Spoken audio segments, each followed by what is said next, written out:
everybody, I'm Scarlett. I'm an Amsterdam-based cello teacher, and today I'm very privileged to have a talk by Zoom, hosted by Zoom, with Rick Mooney. He's a fantastic author of cello books, and today he's going to give us a guided tour through his book, Double Stops. Hi, Rick. Hi, Scarlett. Thank you so much How are for you? for inviting me to do this. Thank you. I have found that some of my books, like position pieces, are pretty obvious and people get it right away. Maybe some of the ideas are new, some of the presentation may be different, but I don't think they require too much explanation. On the other hand, the Double Stops book, I think, really benefits from having a guided tour through it because some of the things that are in there, they're very logically laid out, but not necessarily very obvious what is being intended at any given time. So I'm really thrilled to have the chance to give you guys all a guided tour of Double Stops for cello. Thank you. I'm looking forward to it. The thing about the double stops, one of the things is to be sure whenever you get one of my books, I would encourage people to read for themselves and have their students sometimes read the little introductions I put at the beginning, because it does give some clarification and it does give some perspective on what is intended with this book. And in Double Stop's book, one of the things you read at the beginning is that, yes, we're going to learn to play double stops, but the underlying reasons are deeper. And that is that you remember from our first conversation, I hope some of your listeners heard our first conversation, one of the teaching principles that I live by is I want to be sure that I am giving students things to do at home that I know they are doing them correctly. And this is very important to me because in the old days, before some of this material existed, I would give my students a thing to do. They would go home, they would practice diligently, and they would make a mistake and practice it all week long because they didn't know what it was supposed to be. And when they made the mistake, they were simply unaware. It was not that they were bad students, it's that they simply didn't know. They did it wrong for a week. So my idea, like with the target practice and position pieces, is to make certain that there's an exercise there that they can do perfectly on their own without my supervision and learn with repetition to master that thing and become very good at it. So this is one of the things about double stops, is that it's double stops I find difficult in many ways, and one of the ways is suddenly intonation becomes very, very important. I mean, it's always important, but when you're playing double stops, it becomes obvious when it's out of tune. And I believe that's one of the first things that's important, if you have to recognize it before you can do anything about it. Another thing that's important to me about double stops is that by doing certain fingering patterns, you basically force the student's arm and hand into the correct posture, because without that, it is simply not successful. So if you give them something that they recognize when it's right and help them identify the things they have to do with their posture and their hand, their finger patterns, then they will learn. You see, this is the thing. I cannot explain these feelings to my students. What I must do is give them an activity to do through which they learn and experience those feelings for themselves. And then they can use those things forever. One of the things that I like to talk about is the fact that this is not a new idea. Double stops and this whole point has been around for a very long time. And I'm going to just show you, we're going to take a moment, it'll be a very short moment, but when you see me do this, you'll understand that we decided the other day that when I play the cello, I need to adjust the volume. So let me do that right now. Okay. Popper 15.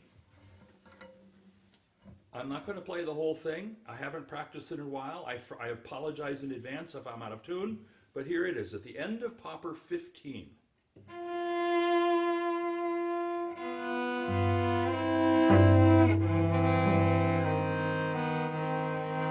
There it is. I'll do it one more time because I know this.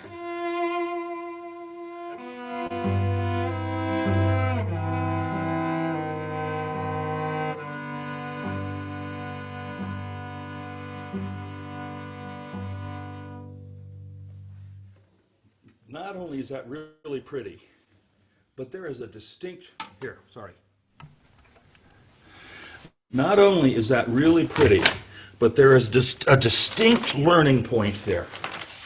If your arm is in the wrong position, you simply cannot play those notes in tune. If your hand is not soft and flexible, you simply cannot do those left-hand pizzicatos. So Mr. Popper knew this way back in the 1800s, right? The problem that I have is that's way too hard of a piece of music for most of the students that I work with.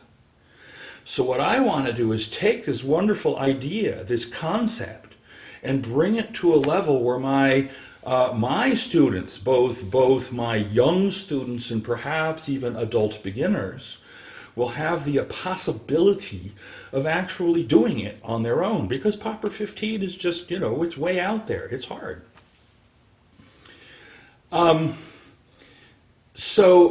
What I'd like to do is run through the double stops book, and I hope if you guys, if all of your people have it, that they will open it and follow along with me. I'm going to try to move through fairly quickly because there's a lot of material here and I don't want this to go on forever and ever. My goal is we'll see if we can keep this to an hour and not turn it into a big marathon. The double stops book, I like to begin teaching in the middle to late part of book 3 of the Suzuki repertoire. I teach the Suzuki system, so I follow that sequence of pieces. And I want for this to be started in book 3. And I will explain more about why in a little bit. There's a real reason. The double stops book does tend to advance rather quickly. It does tend to be a hard book. And I let my students know this. You're going to find that some of this is hard. And it's one of the things I say to them, it's because it is hard. There's nothing wrong with you as a student. It's hard. And if it was easy, everybody could do it. And we just simply have to make it through, and in the process you'll learn so much. So if I begin in book 3 and I'm still doing it at the beginning of book 5, I'm completely happy with that. We'll go real slowly, one piece at a time, address the important issues, and then hopefully apply those issues to their current work, and it's fine. But it is challenging, and it does move quickly. Having said that, the beginning is actually fairly simple. If I'm looking at page, my light's bad here, page 4,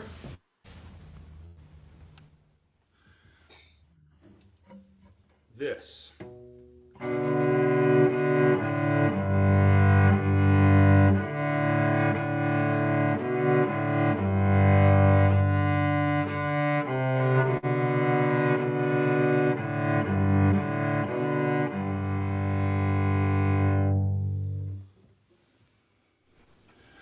The point of this is, when you're playing against an open D drone like that, it really does force your ears to make those notes harmonize and be in tune. Further, I've put it in the key of G. Those of you who happen to teach the Suzuki book know that it's in the book, it's in the key of D. But I put it in the key of G because I want to bring their arm around this way. And going to the lower string teaches them how that feels. Further, when you have to do this, you have to have a nice curved hand in order for the double stop D drone to ring through. So here again is my idea. that I want to give them something that if they're even doing it, we know it's correct. One of my favorite things, this is a little bit off topic, but one of my favorite things to do is what I call elephant twinkle, when my students begin to shift.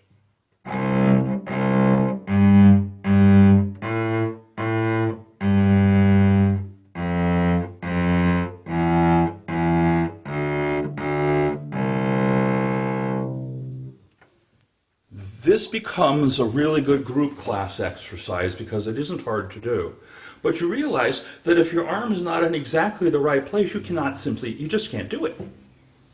If you're in the wrong place, it's going to be wrong. And when it is right, you can count on the fact that it's being done properly. All right?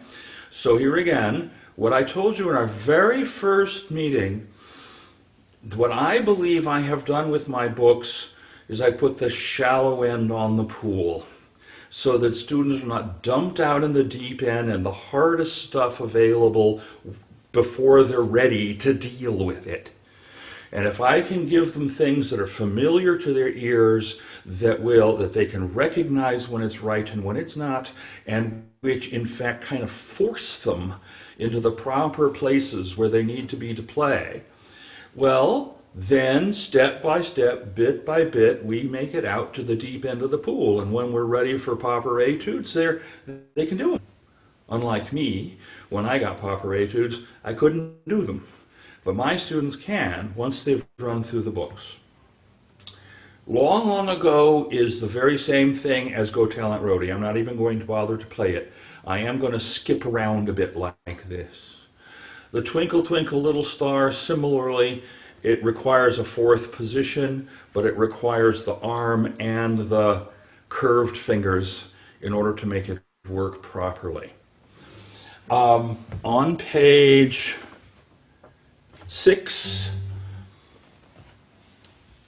I happen to like Amazing Grace just because it's kind of pretty, and it's a little bit more complicated than a drone note, but all the double stops are against open strings. So once again, if you've got the cello tune, which we assume is true always, then you simply have to harmonize against the open string and make sure that your ear teaches your fingers where they need to go. Now, let me back off one more second. That Aunt Rhody and Lightly Row kind of thing, long, long ago kind of thing, can happen way back when the kids are in book 1. It could be taught by ear. I wouldn't give the kids the double stop book when they are in book 1, but it is kind of an exercise that you can do and teach them by ear, even as you're just beginning to help them shape the proper postures. All right? Lightly Row is one of the next really important moments in this book. I knew it would be when I wrote it, but I found through doing it that it truly is important. Let me back off one more time. There was one thing I was going to say, a general thing that I really would like to not forget. It is interesting to me how easy it is for students how easy it is for them to squeeze with their hands when we're playing double stops. It is really, really easy. Our thumbs, our opposable thumb allows us to use machines and tools and has carried us above other animals in the world. But the opposable thumb invites squeezing. So I have two admonitions for people here. One is, make sure when you're doing this, you're using the weight from your arm and the thumb is soft back here. Don't let the thumb squeeze. Especially when we get to the more difficult ones. If the thumb is squeezing, that means the hand is stiff. And if the hand is stiff, you cannot form the shapes that you need. So this is one of those things that I would be talking about if I gave that Aunt Rhody to one of my students from book 1, would be talking about how to use the weight and not squeeze. Here's the thing that surprised me a lot at first. It doesn't surprise me anymore because everybody does it, but it surprised me how they started to squeeze with their bow hand. I was unaware of that at first. The reason becomes obvious when you think about it. If I'm to play on a single string, I have this much leeway, and I can still play on a single string. But if I'm trying to play two strings at once, there's only that balance that works, one point of balance that works. And what happens is if a student does not hear both strings equally, their initial idea to fix it is to squeeze harder, press harder. And they would go like this, right? And so I must teach them to balance properly and not push down. Okay, I realize that was loud, wasn't it? I won't do that again, but that was just one note, so I thought I could get away with it. Okay, so if you could just, even from the very beginning, be aware that underlying this entire book, as well as many, many other things, don't squeeze. Underlying the entire book is about balance and weight and flexibility. Okay, lightly row then is very important because it introduces fifths across the string. And when we play a fifth, we have to do something unusual with our arm and our hand. I have told my students since the beginning this business of elbow up, elbow forward, fingers curved, and then I get to tell them in lightly row you get to break all those rules. And they kind of like that. That's kind of fun for them. When you got to play A and E across the string, you must roll your hand this way. You must drop your elbow down to your side and make the finger flat across the two strings. The thing is, if we don't do that, all the students will squeeze like this in an attempt to make that work. And it doesn't work. For many reasons. One of the reasons is if I just take my good normal playing position and put this finger across two strings, it is not straight. I must go like that in order to make it straight. So the idea is I'm bringing my elbow around, I'm dropping it to my side, and I am using my weight to stop the string instead of my thumb squeezing. So lightly row becomes a contrast between what I will call the tunnels position, where you got to play against the open string, and the fifths position, where you have to flatten it all out that way. So we'll start with tunnels, and then we'll go to fifths. Now I go like this as a demonstration. I don't want my students to stick their thumb out here, but I go like this as a demonstration so that they can see that I'm not using my thumb to make that sound. Then I'm back to the fifths, the tunnels.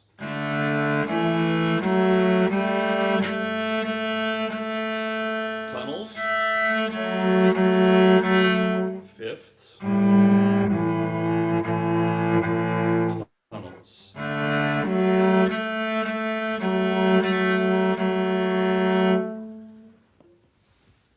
Now, as cello players, we know that we're asked to play fifths a lot. I'm sorry, I can't help this. This is too much fun. I got to do this.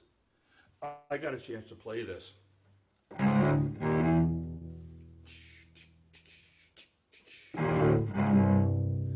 I actually got a chance to play that with Henry Mancini because he was out in Palm Springs doing a gig, and he would bring his core band and they would hire out the string players for locals. And there it is. It's all fifths. And the kids kind of enjoy hearing that. Another reason why we need to do this is sooner or later we're going to be playing chords. And we have to roll that over that way and drop our elbow and do an entirely different thing with our hand in order to play chords. So this is the root of a lot of stuff in the future. Lullaby follows up on that idea. Cabbages is intended, Boil 'em Cabbage on page 7, is intended to be a fun piece to play that continues the work against open strings and the fingering pattern for that. When we get to page 8, this is another fairly important jump in the book, is that until now, there have been very few double stops in each of the pieces, and now suddenly there are a lot. And I thought about this at the time, and the best thing that I could do was say, at a certain point in time, we just have to do them. I did do one thing that I think helps a lot. When you do Skip to My Lou, you will notice that fourth finger remains down while the other fingers move around it. Sorry, I have to do better than that.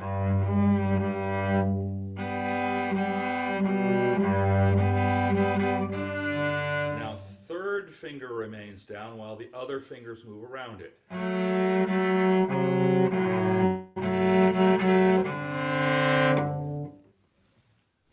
So in this way, even though there are a lot more double stops in it than the previous ones, only one finger is moving at a time. And that helps to introduce some of that finger independence, you realize, is one of the things that happens with double stops, the ability to hold one finger and move others at the same time. All of these pieces, Skip to My Lou, 10 Little Indians, Mulberry Bush, and This Old Man, they all basically have the same double stops in them. So the idea is you can have variety. You don't have to stick on one forever. You have variety, and yet you're working on the same point. Now, this is a logical place for me to talk about this. You and I talked about this the first time we talked about double stops. And I feel the need to say it. It's not about the book. It's not about teaching. There's a lot of discussion going on in the world these days about political correctness in the things that are taught and presented to the public. And just one example is there was a high school play in the Midwest of the United States that they canceled. The community got outraged and canceled. It was called, you know this book perhaps, To Kill a Mockingbird, which I think was a very, very important book. But it had the N word in it, and people got offended, and people didn't want to hear it, and so they canceled the play. We are having another discussion going on now that people think that there are certain folk songs in the American culture which are insulting to certain minorities, particularly the minstrel shows that used to be they displayed African Americans in a very bad way. And even to the point where the main players were white people that made their face black with makeup. And these people who talk about this are saying we should not play those pieces, like Skip to My Lou, like Oh Susanna. We should not play them. I think that slightly different. I think those things are a part of history. And yes, they're ugly. But my idea is, one of the things is we should not eliminate them from our history. We should keep them in our history, and we should learn from them. And in that way, let it never happen again. This is in other cultures and other kinds of situations. You must remember so that it can never happen again. So my idea is I'm really not going to change all these. I made by the way, I didn't tell you this the first time. I made some significant effort to avoid controversial pieces in this book when I first made it. I had an arrangement of Dixie in here, which is sort of the call of the South, the theme song of the South in the Civil War. And I heard some people objecting to that. I said, fine, I'm not going to use it. And am I glad? Because now they're tearing down the statues of all the Confederate generals and things, and taking the stars and bars off their capitals. And I'm so glad I didn't use that. I even came across some things when I was exploring some Irish folk songs. There was one, when I read about it, it turned out it was some sort of political statement according to the Orange side of the Irish conflict. And I went, oh, no, I'm not going there. No political statements for me. And I didn't use it. So I tried to be sensitive right at the beginning to this stuff. And yet, ideas are changing, information becomes out, and people's ideas evolve. So here's my advice, please. I'm going to just say this. I really did try hard not to be controversial in the pieces I have chosen. These are pieces that are songs that I grew up singing when I was a kid. And if you don't like one, don't do it. You know, just skip it. And because I'm not going to go through and try and replace all of these pieces at this point in time. Okay? I felt the need to say that, though, because I do believe it's an important discussion to have, and we are talking in the United States a lot these days about being more aware of minorities and being more aware of how ingrained thought processes happen without a consciousness. And so we're trying real hard, at least I am, to get over some of that. And so I felt the need to make this statement. All right? So, enough of that.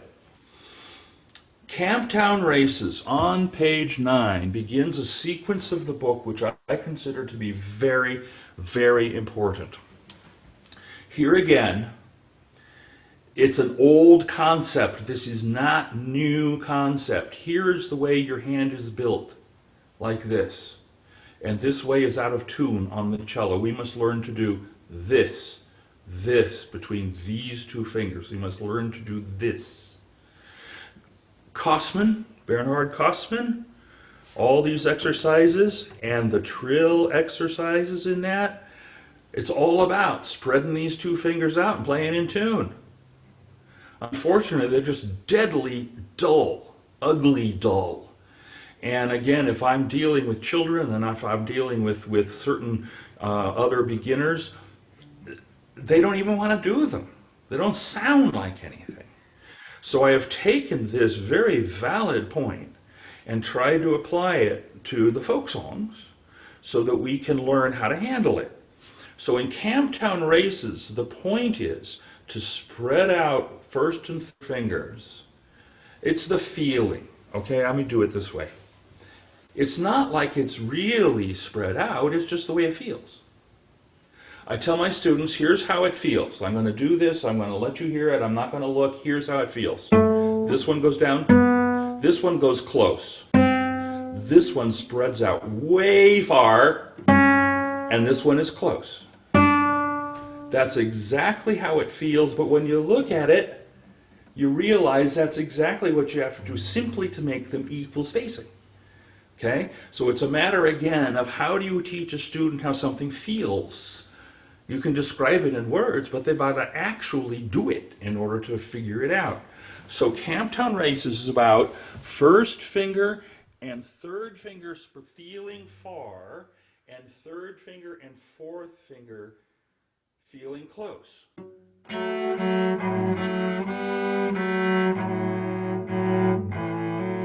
You'll see, I said that wrong. You'll see the fifth position has showed up again.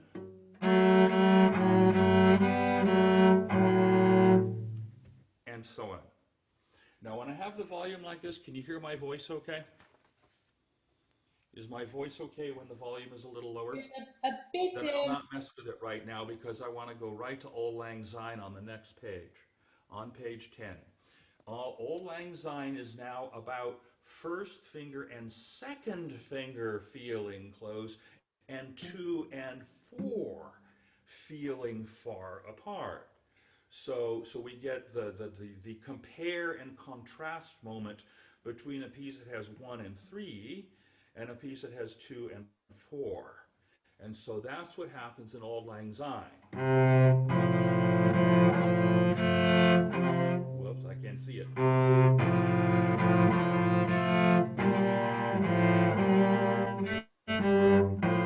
Those feel close, and 2 and 4 feels far. All right? This gets followed up. Polly Wolly Doodle is fun, but the next one that really deals with this issue is Berceuse. This is now page 11. Low 2, sorry, high 3, low 2.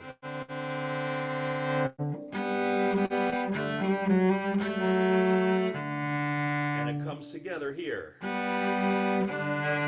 High 3, low 2. And here you have to do them together. Now we cellists, we recognize this stuff, right?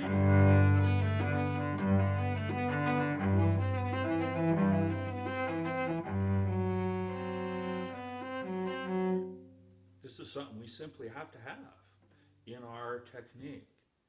So this gives us a chance to learn how that feels and how that sounds before we get to the place where we can attempt to play a Bach suite. The finishing, summarizing piece for that section of the book is Cockles and Muscles on page 12. I'm not going to play the whole thing. The middle part, let me see if I can find a good place to start.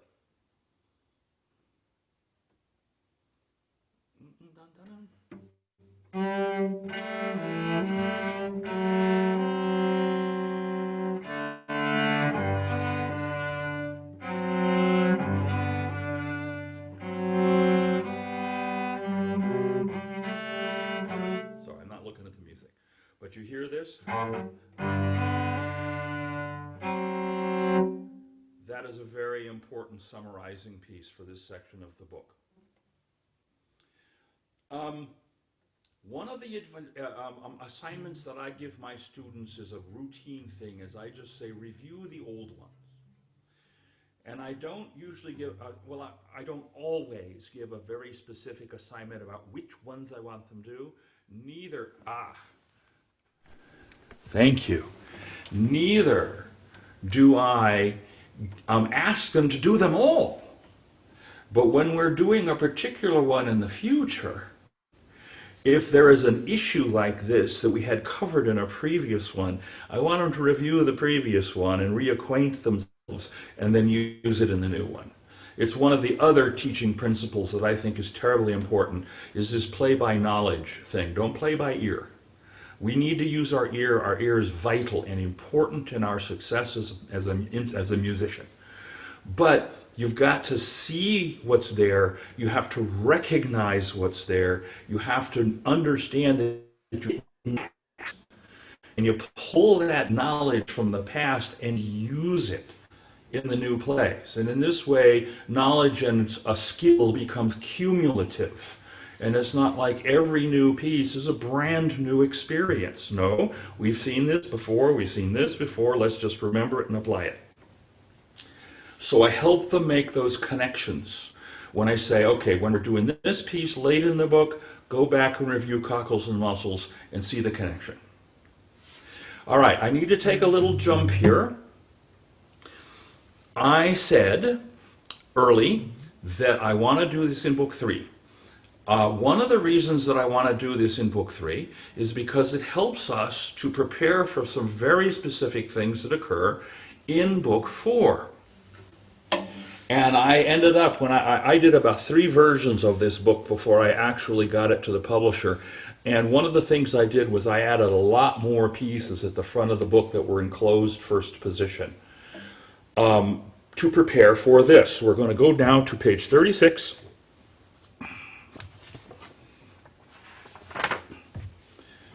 And the Kummer exercise. I consider the last pages of this book, beginning with 34 to the end of the book, to be appendices. These are not pieces that should be saved for the end. These are pieces that you should jump to and use as they occur in the student's own playing and with their own needs. And what I'm interested in is this bow stroke, which we get, right? And we get it in Breval, which I can't remember right now. I'll get there. The point is, we need to learn this bow stroke. And underlying the bow stroke is a double stops fingering pattern. So with a Kummer exercise, the only thing that I did differently was I put in the preparation, which is to prepare the left hand for what it has to do, so that when the left hand is all sorted out, then I can start talking about this bowing. And I can teach them that skill on the bowing. In this case, the idea being we're not going to use our elbow. We're going to use our hand. And we're not going to do this, right? So after I've done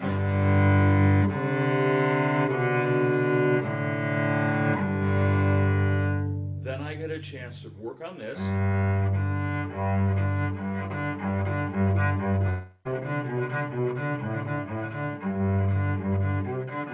And once I do that, I'm ready for this kind of bow stroke anytime it comes up.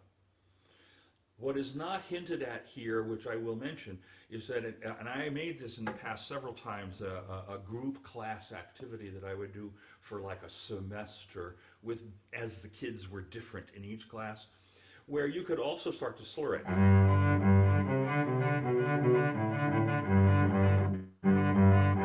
You could slur it 4 and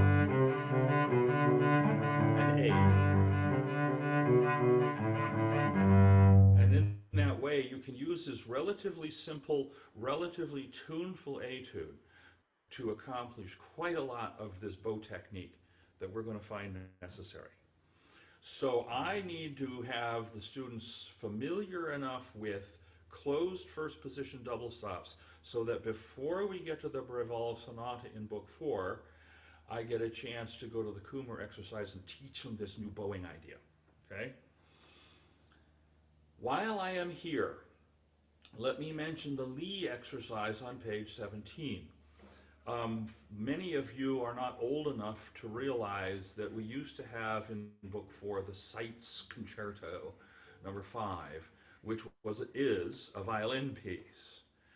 And a lot of people didn't like it. It didn't sound good in the cello key. And we want a cello piece. We don't want to play a violin piece, thank you. But we lost something by eliminating that piece, this.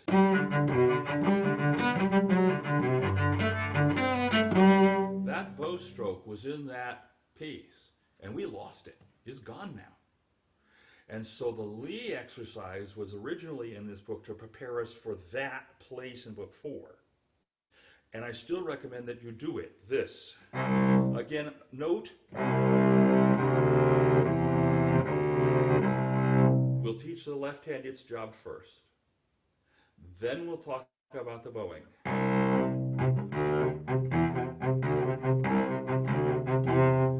So check this out.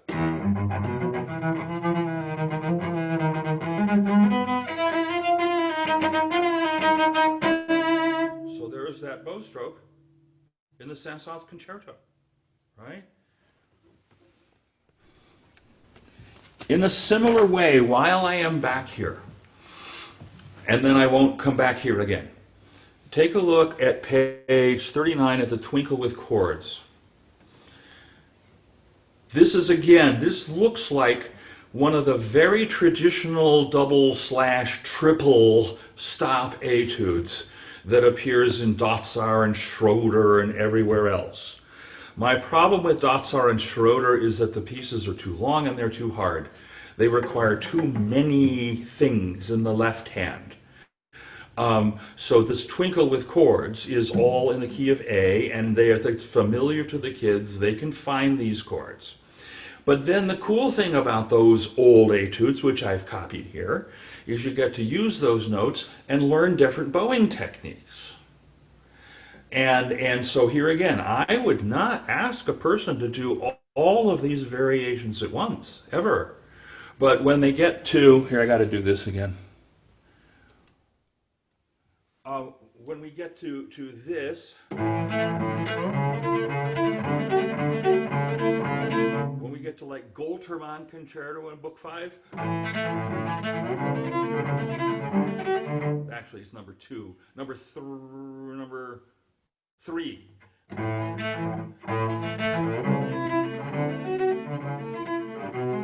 This is more like the Goltermann concerto. When we get to Bach suites, we got to do.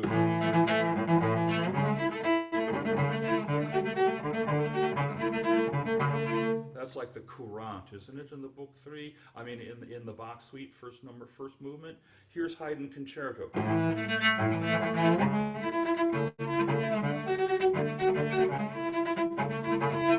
And here's Dvorak concerto, if it goes fast enough. Where you've got to have the string crossing happen to where it bounces just a little bit. So all of those things apply to repertoire that the kids are going to do. Allegro appassionato's in here too. Number 6 is Allegro appassionato.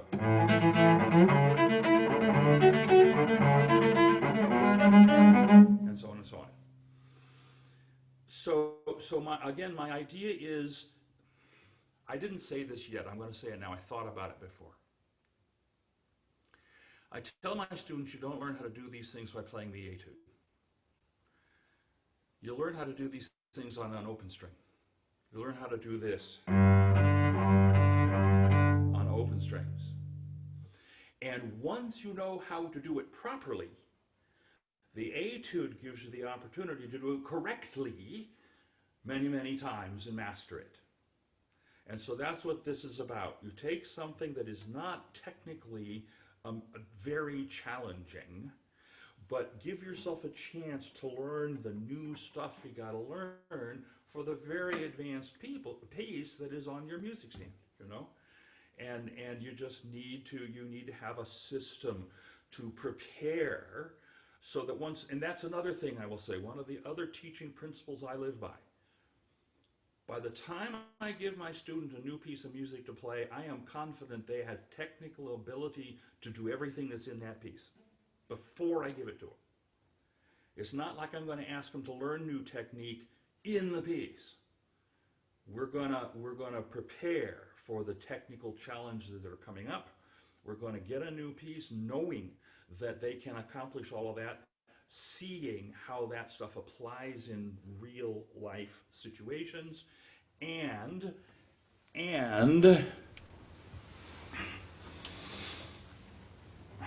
I lost it. I went to the thing there, the volume.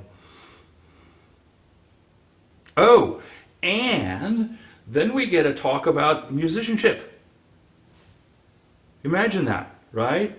And I say that I'm being a little bit flippant here. But back in the day, we were given pieces that were too hard. We were given pieces that we were supposed to learn the technique by doing the piece. Well, that's well and good, but then where does musicianship come in? Where is tone? Where is vibrato? Where is phrasing? Where is breathing? Where is time? Right? And before you can even begin to engage in any of those activities, you've got to have the technique down. So this is why I make it that way. My students will get a new piece. They'll already know all the technique required. So fine, we'll learn the notes, but pretty soon, pretty quickly, we get a chance to start talking about the higher levels of music making with musicianship and expressiveness. Okay, fine. I'm sorry, I get like that. I start to preach. I apologize. I enjoy every moment. Thank you. Okay. Let's go back now. We need to go back to where we were. We need to go back to page 12. What begins in this section of the book now is, for the first time in double stops, we're going to play with an extension. And I open it, the extension back is the one that I do it first. And I will talk about this more a little later too, because the extension forward is a different, similar but different issue. So the extension back. Now, none of this is amazingly hard. Volga Boatman, in fact, is kind of a joke. It's just sort of a funny piece. It gets used in cartoons and things, you know. But this.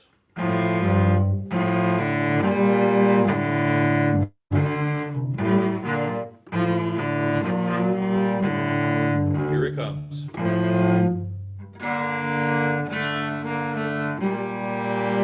Against an open D, so that we can be sure that that's in tune. And having said all of that,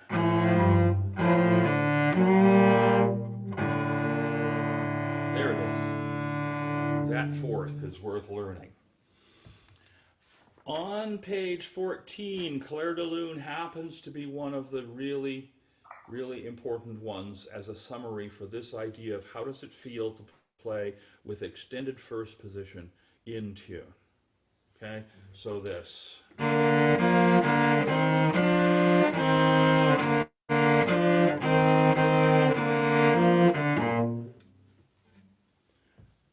Then what happens, starting with the drunken sailor, we're starting to shift for the first time. And the shifts are not presented like the Position Pieces book in a logical sequential order. It is kind of assumed by now that they know these positions.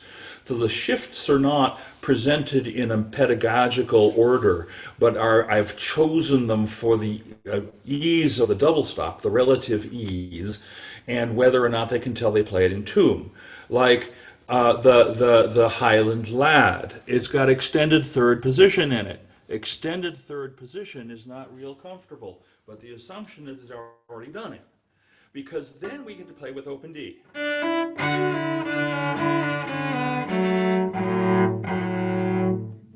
And so it's the purpose of the open D that's important here, rather than that actual learning about extended third position.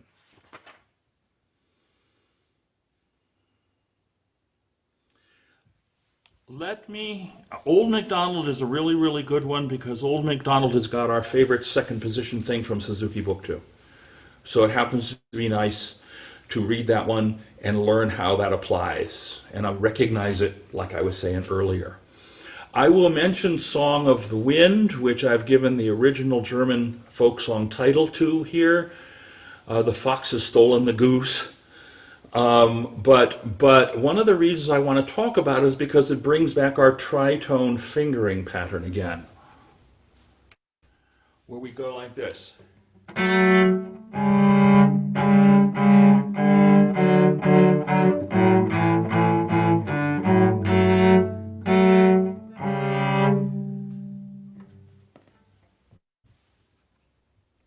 And Blow the Man Down has the same thing. So those two are a pair in terms of the learning point in them.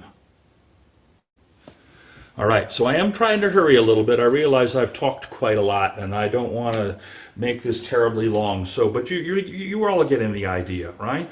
What's cool about the guided tour is you get to see what the intention was when I put the piece in that place in the book, and you have a specific item that you can now introduce and follow up with in your teaching with your students. Absolutely. This is so very useful. In a way, I hear you say what I was thinking all the time, but it's good to hear you say it. Good. Well, if this is not getting too boring, let me continue, because we're getting now to one of the really important places in the book.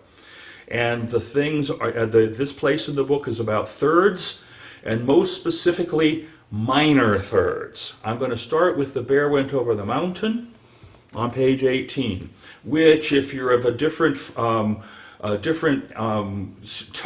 country, is also known as For He's a Jolly Good Fellow. All right? So it could be either one.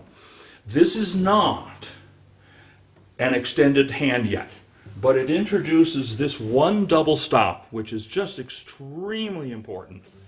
This one. Now,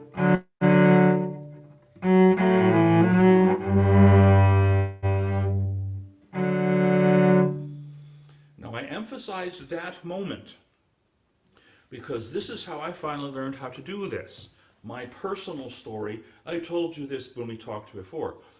If I am considered to be a good teacher, one of the reasons is I had such bad teaching when I was young. And I had to figure all this out later. And so when I figured it out for myself later, now I try to make sure my students learn it along the way as they should have, right? As I should have. And here's my story. I was playing this piece. And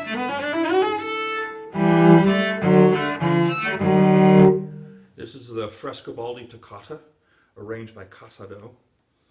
I couldn't play those in tune. And my teacher said, because I did actually end up with a really good teacher, Eleanor Schoenfeld was my good teacher. When I got all the way to college, I finally got a really good teacher. She said, imagine before you play it how those things feel. And it became very clear, very quickly, I had no clue how those things felt. None. So I went home for a week or more, and I did this.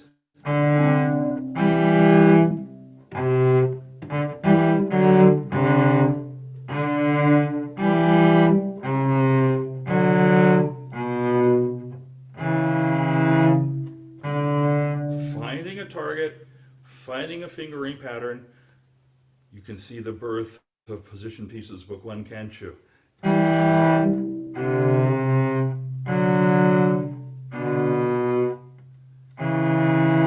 This is the only way that I could figure it out.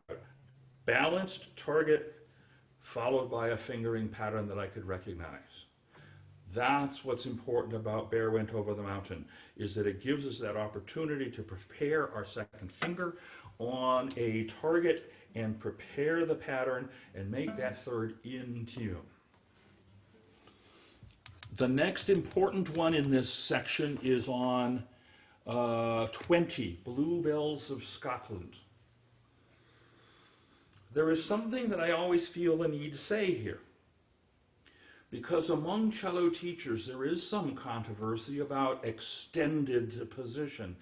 I have heard some people go so far as to say there is no such thing as an extended position. If you've got a flexible hand, you'll open and close and move freely and loosely.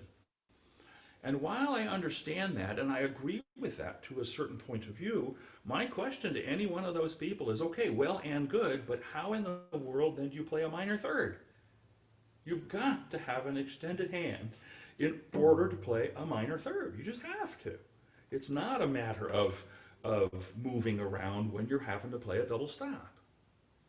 The biggest problem is students with forward extensions, even way back in Book 3 in Suzuki, is that if we don't teach them properly, they'll put this finger down and they'll reach with these, and they will always be out of tune.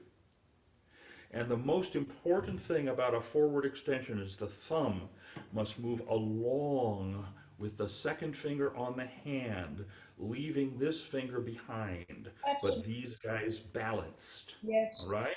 Yes. So I've tried to make that happen here in Bluebells of Scotland.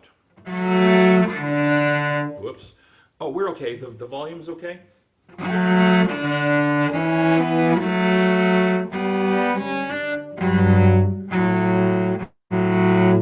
First, shift.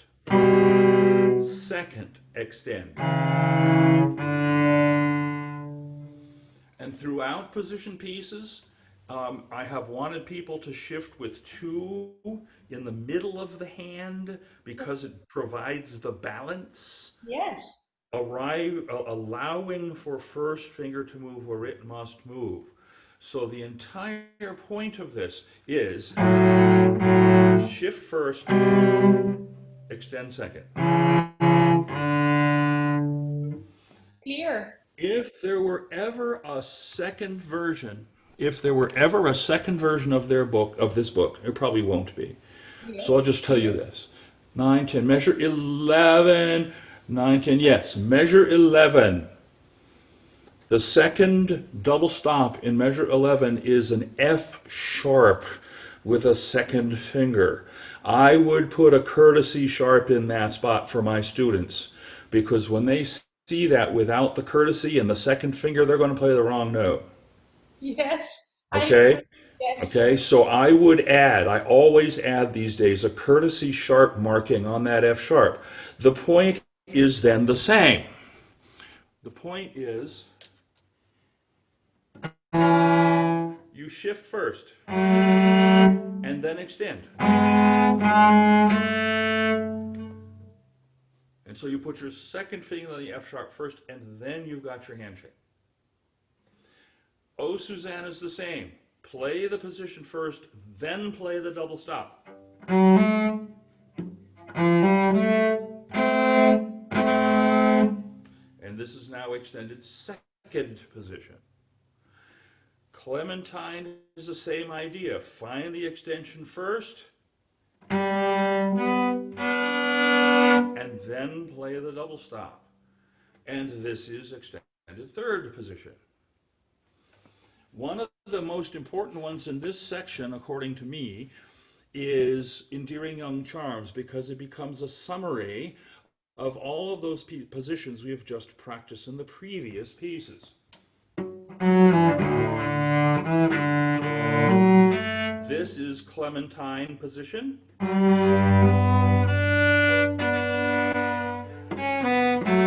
This is the Bluebells of Scotland position with the shift first. And this is The Bear Went Over the Mountain. So we get a chance to see those double stops again and to apply them into Rick, a different circumstance. I've got a question about this one. Yes. How long did it take you in those days to make this arrangement of this piece of music with all these facets?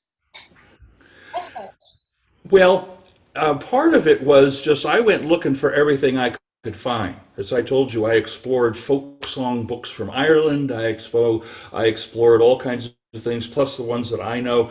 A couple of my friends are very much into folk music, shared with me some books they had of songs with a harmonization in it that I could use as a starting place.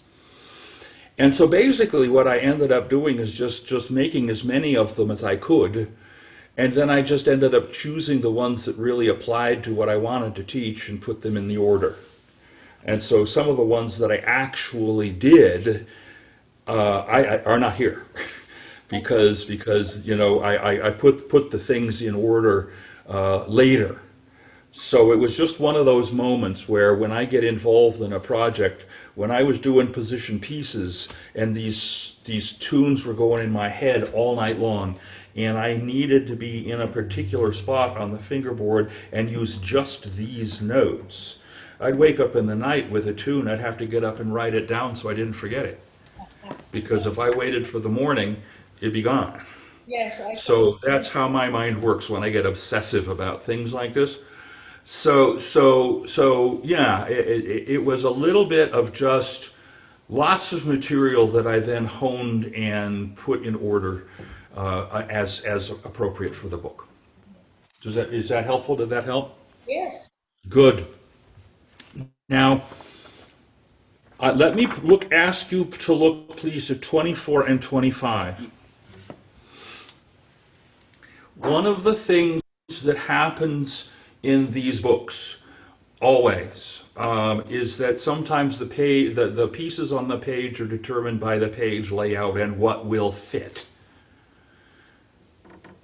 If I were to ever rearrange this, and I don't know, again, I'm not going to do it, I would teach Soldier's March before Orally. Okay? I would teach it out of order. And the reason is this. In Soldier's March, in the second section of the Soldier's March, there are these thirds that I'm interested in, and there are rests before them to allow you to prepare.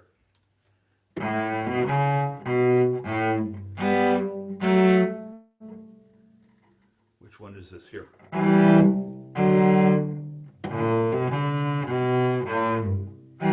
Set, set, set. And having the rest moment to prepare the target and the pattern before you play turns out to be really, really useful here.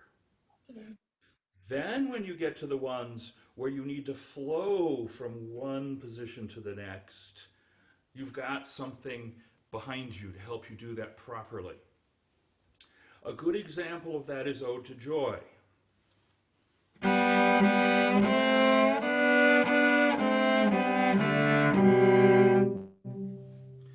There are two things I always like to point out here, Ode to Joy being one of my favorite ones for these two reasons. Number one, it's really worth noticing that the extended second position, you need me louder again? A bit? Do you need me louder again? Yes. Okay. One of the things that's really important to notice is that the feeling of extended second position and the feeling of extended third position is already noticeably different. Now, this is not a brand new concept. I heard Janos Starker speak to a bunch of teachers, and he said one of the most difficult things about a stringed instrument is the diminishing interval and the fact that on every half step of the instrument your hand has got to change. And that's beautiful. The problem is the examples he asked his students to do was, well, let's play this bit for the third movement of the Boccherini Concerto at every half step on the cello. And I've got 8-year-olds. I'm sorry, that doesn't work. So how about French folk song? Why do we do French folk song on every half step of the cello? We can accomplish that same really beautiful issue with material that young students can actually handle. Okay? So, but it's really worth noticing that there's a real difference. I'll try and play soft so I don't blow you out here. This feeling and this feeling, they're not the same. And people need to recognize that. All right, here's the second reason why I really like this piece. I'm going to turn it down for this.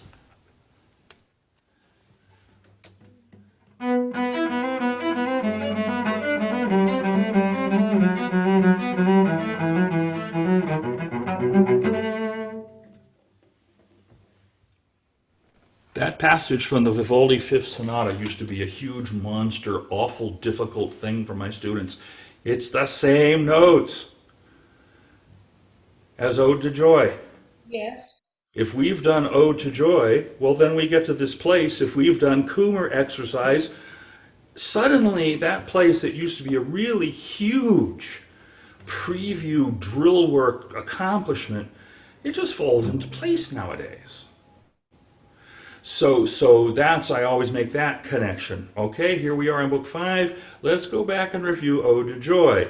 Let's get this feeling and let's just apply it. Yes.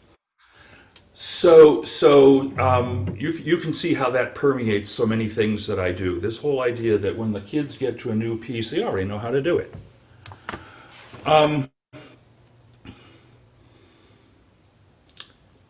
about to quit. I'll tell you the story. Because I did. I really seriously did about 3 versions of this book before I published it.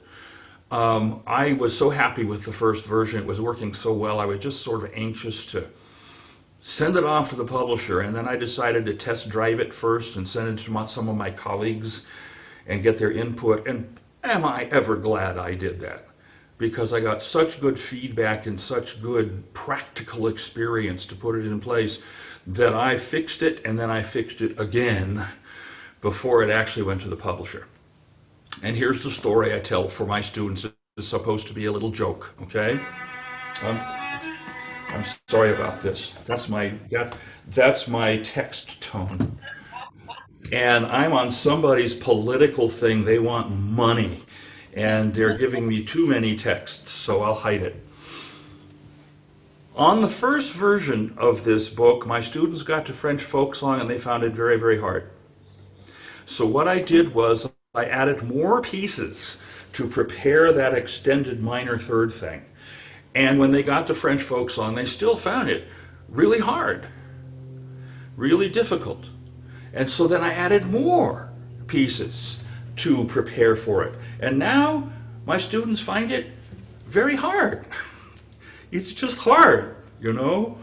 And so French folk song in one sense is like the final exam for thirds. And it's, you know, as hard as it is, it's sure more fun to play than scales and thirds. There's no reason not to do scales and thirds also, especially when you're older and working on really hard stuff. But students can approach French folk song and learn the same thing.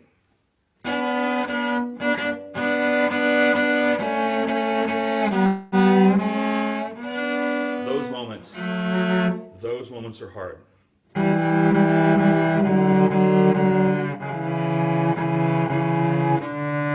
These moments These moments are hard. Okay. They are, yes, they are Yep. hard. Yep. But again, I say they're well prepared for it. It just gives them a chance to really, really nail it down. All right. Saints Go Marching In is supposed to be a fun, flashy way to end this section of the book. So I'm going to close this off now. Again, I apologize, the phone downstairs. That's life. This is what I consider to be the end of the pedagogical progression of the book. What follows next is what I would call the summarizing section. And you will know that in all of my books I do that. I've got upper second position, and then later a summarizing section at the end of the book that any position is fair game and you just have to figure it out. So this is now from page 27 on, the summarizing section. There are no new teaching points in these pieces. They are just an opportunity to reinforce what you have learned before. And I will also share honestly that sometimes I don't do all of these pieces, even with my own students. I pick out the ones they really need the most. And some of the reason for that is that it's a purely practical one. I don't want my students to have to be playing 3 of my books at the same time. It takes way too much time to do that. And at this point in their experience, it's very easy for that to be happening. They're either working on position pieces, book 1 or book 2. Some position is happening about book 5 as we prepare. And I really don't want to have to be doing double stops also. I mean, like I said, it takes too much time out of their practice and out of our lessons. So this part of the book, I pick and I choose which ones I want them to do. And if I can simply finish by saying, I said this once, but I'll make it clear now. Rigadoon on page 23, no, is that 33? 33 is the last piece in the book. And after that are the appendices. Okay?